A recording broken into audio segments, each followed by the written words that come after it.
day, grade 12 learners. I am your teacher, Gerald K. Binavalta.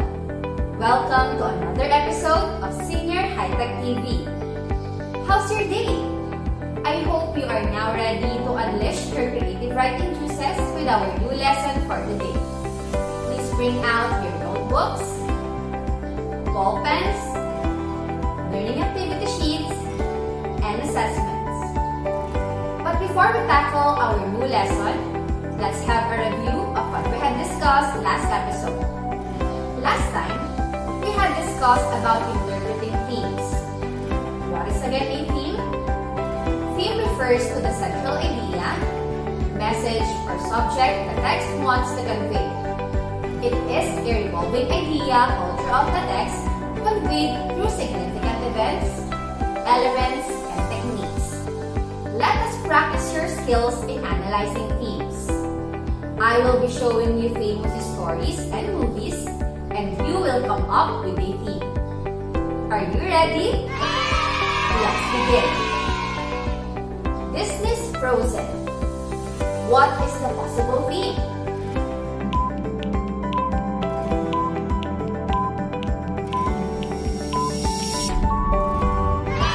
Very good. One possible theme may be acceptance of oneself leads to happiness. How about the famous movie Up?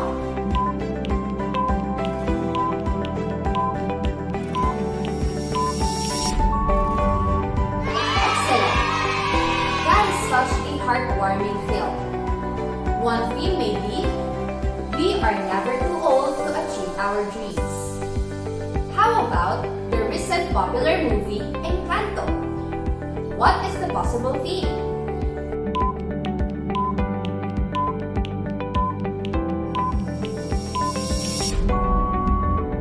Great job! I know that you can come up with a lot of themes. But one may be, no family is perfect, but it is the strongest foundation every member can rely on in times of crisis. Very good, everyone! Seems like you are now ready to move on with our new lesson for today. But before that, here are our lesson objectives. At the end of the lesson, you are expected to define various non-fictional elements, identify tips, guides, and questions used to analyze the different non-fictional elements, and analyze the different elements of a story through a story analysis. Our topic this episode is all about analyzing non-fictional elements. But before we dig deeper with this, let us have an activity to measure your prior knowledge on literary elements. The title of our activity is Identification. I will be showing you picture clues and definitions. You are to identify what non-fictional elements are being shown. Are you ready? Let's begin. This is a call towards having good behavior. This could be in the form of maxim or a saying. What is it?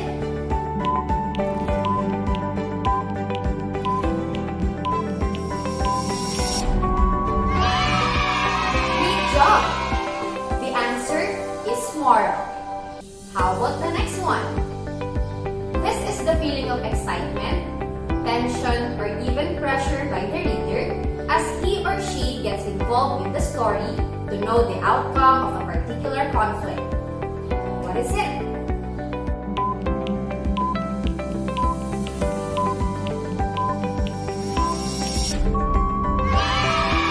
Very good!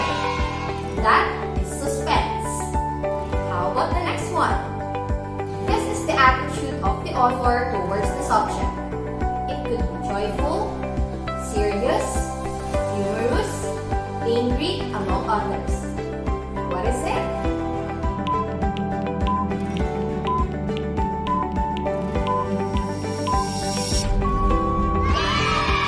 That's right. The answer is tone. How about the next one? This is the feeling or atmosphere the author makes for the reader. What is it?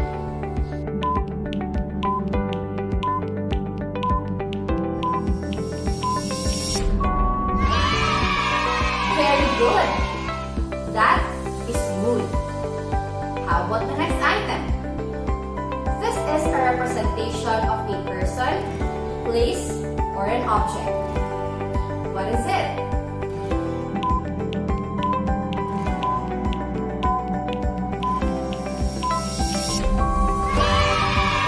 Excellent!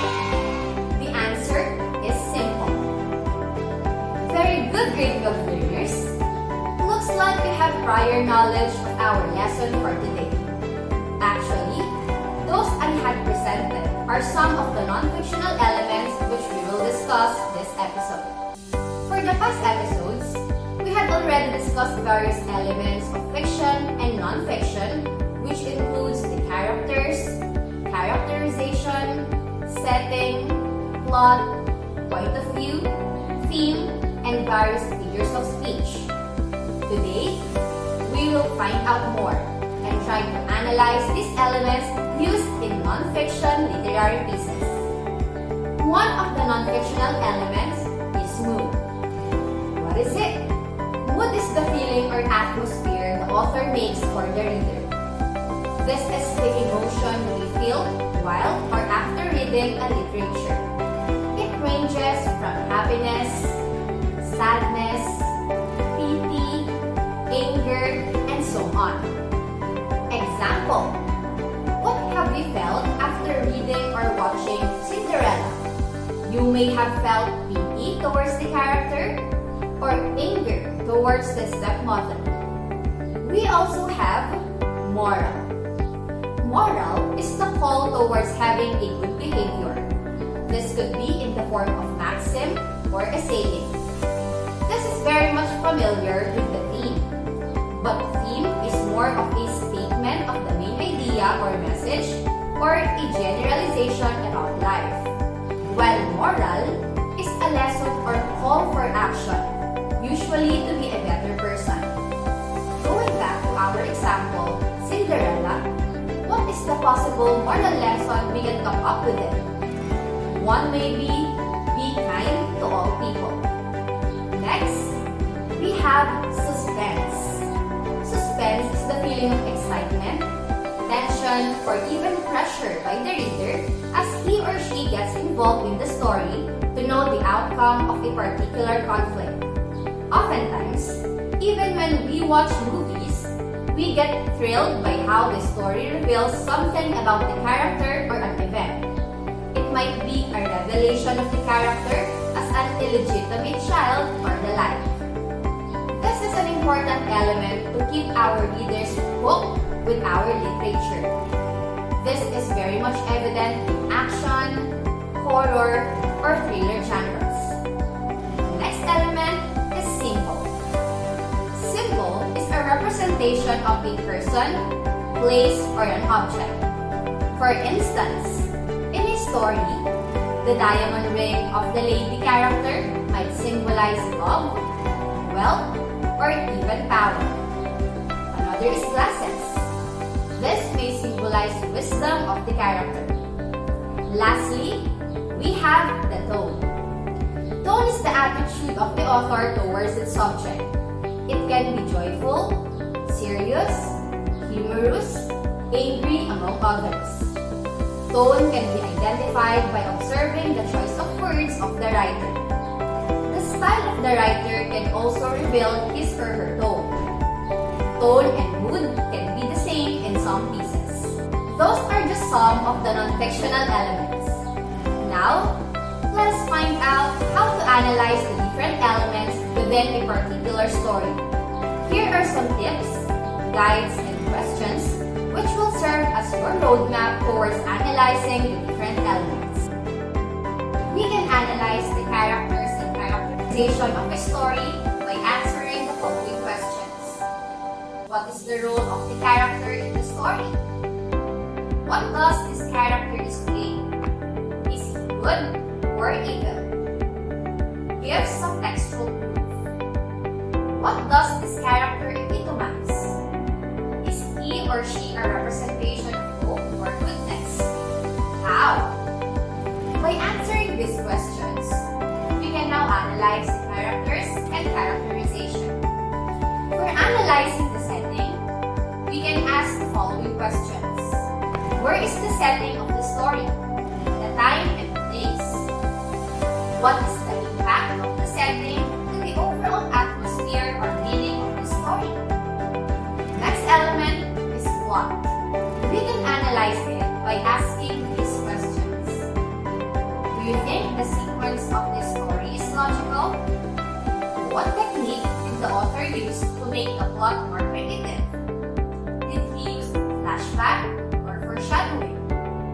Was he successful? Next, we can analyze the point of view using these questions. What is the point of view in the story? How do you know that it was the point of view used? Cite some textual references. What is the overall type of the POV used in the story? Is the story more dramatic if you use such type of point of view? For mood, these are the questions that can be asked. What is the mood of the story? What words support the mood of the story? Next is the moral. These are the questions to be asked. What is the moral of the story? How is the moral evident in the story? We also have suspense. To analyze this element, we can ask these questions. What suspense were you able to spot in the story? How did you feel upon reading it? What happened next?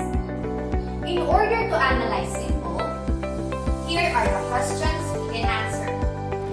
What are the symbols or symbolism in the story? How were you able to know such symbol or symbols in the story? Next is theme. For the theme, we can ask, what is the theme of the story? What evidences can you provide to prove that such is the theme of the story? Next, we have the tone. How to analyze tone? We can ask the following questions. What is the tone of the story you have read?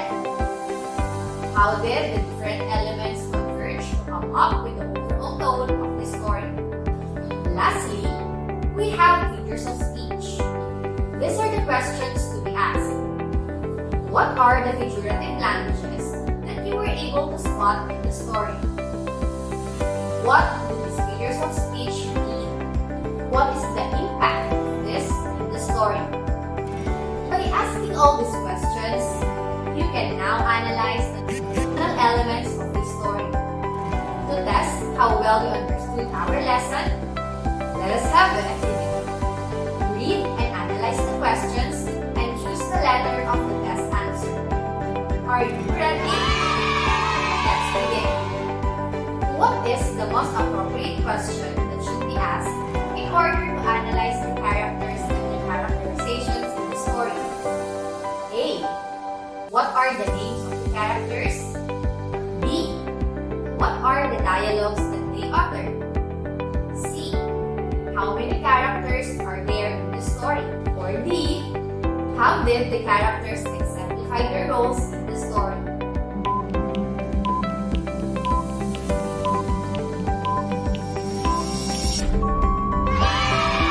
That's right.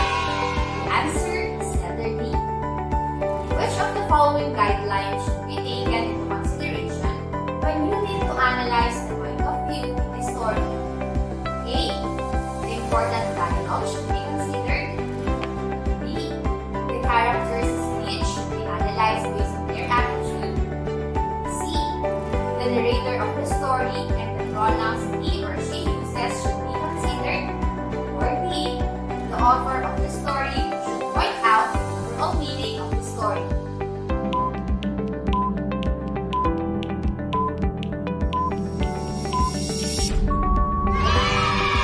Very good! The answer is C. God's faithfulness is evident is an example of blank. A. Good.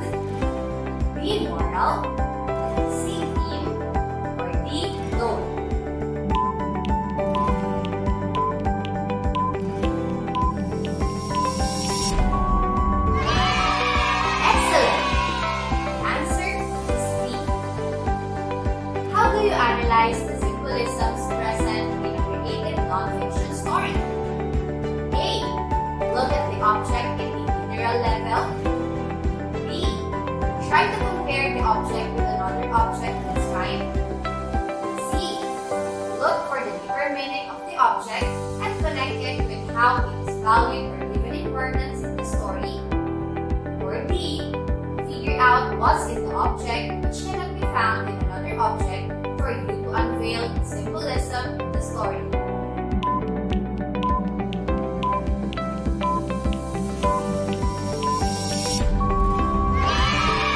That's right. The answer is C. How do you analyze the different figurative languages in the story? A. Interpret them in its surface level. B. Read them as if you are reading them normally. C. Read them in their deeper sense and see their relationship with the story. Or D. List the different figurative languages that you can see and identify what kind they are.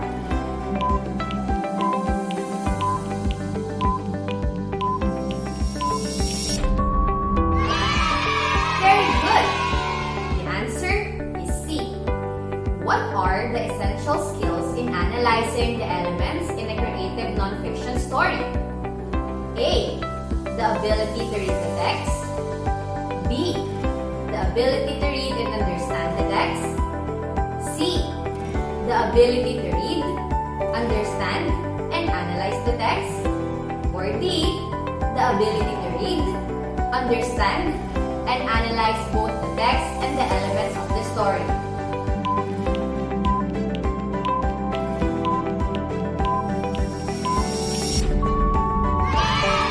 That's right! The answer is D. Very good, grade 12 learners. Seems like you can now analyze non-fictional elements of a text. But to further test that out, let's have our final activity. Open your learning activity sheets and accomplish Activity 2, Story Analysis, pages 16 to 19. Read and understand the story well. Afterwards, you are going to analyze the different elements of the story through writing a story analysis. Be guided with the rubrics provided. You may use a separate sheet of paper. Very good, grade 12 learners. You are now a step ahead in your creative writing journey. Next time, we will tackle more on creative nonfiction, specifically, process of writing. Again, this is your teacher, Cheryl K. Binavalta. Keep safe and see you again next episode. Bye!